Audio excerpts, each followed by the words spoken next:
ያሳዝናል። አሁን በአሁኑ ሰዓት ያለበት ነገር በጣም ጠቀኔ እኔ ምን ብዬ ልንገርሽ፣ በጣም ከባድ ነገር ውስጥ ነው የገባው። እርሱ በተቀመጠበት ትዳሩ ላይ ሄርሜላ ጋር ናቸው እንግዲህ አሁን ሄርሜላ ምርጉዝ ናት። እርሱ በተቀመጡበት ሰዓት ያው እንግዲህ ታምጥባል ልጅ ምን እንዳደረገችበት ባልታወቀ ነገር ሆነ እንግዲህ መድኃኒት ምናምን ሰጥተዋለች መሰለኝ። የባሰው ጉድ መጣ። ጆሮ ደገፍ የሚባለው ይሄ ነገር ነው። ላይክ፣ ሼር፣ ሰብስክራይብ እያደረጋችሁ ለብዙ ሰው ተደራሽነት አድርሱልኝ። ወላሂ ራሴ አሞኛል። በነገራችን ላይ በአብርሃም የመጣ አልቅሼ ልሞት ማለት ነው። እና በጣም የሚከብድ ነገር ሰምቻለሁኝ። ያው እንደሰማችሁት መግቢያችሁ ላይ አብርሽ በአሁኑ ሰዓት ያለበት ሁኔታ እጅግ በጣም ከባድ ሆኖ እያለ እየነሰረው ነው። ወደ ሆስፒታል ወስደውታል እየተባለ ነው።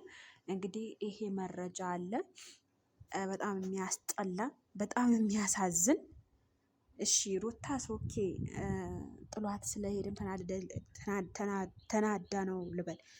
የገዛ ወንድሙ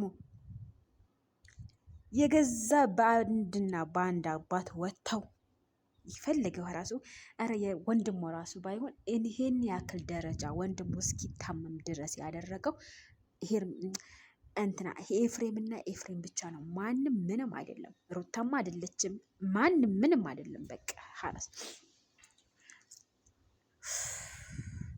አረ ወላሂ በጣም ሰው ሁሉ እያለቀሰ ወላሂ ዩቲዩብ ልግባ፣ ዩቲዩብም እያለቀሱ ነው።